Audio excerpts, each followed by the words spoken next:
Hello friends. दोस्तों, अगर आपको खांसी आ रही है, सूखी खांसी आ रही है, बहुत परेशान हैं आप, खांस खांस के ना तो कफ निकल रहा है और खांसी रुक नहीं रही है, दिन रात खांसी आ रही है, कभी कभी जैसे ही आप लेटते हैं तो आपको ज़्यादा खांसी आती है और खांस खांस के बहुत दर्द होने लगता है, गला दर्द करता है, पसलियाँ दर्द करने लगती हैं।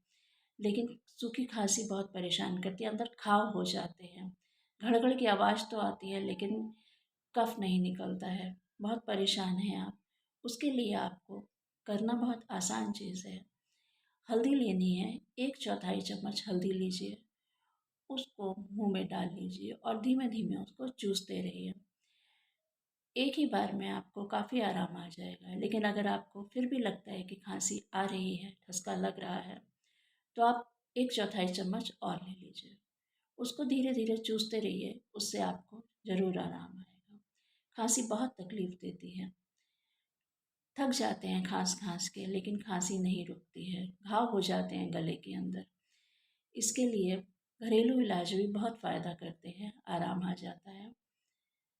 मिलते हैं आपसे अगली वीडियो में। बाय दोस्तों।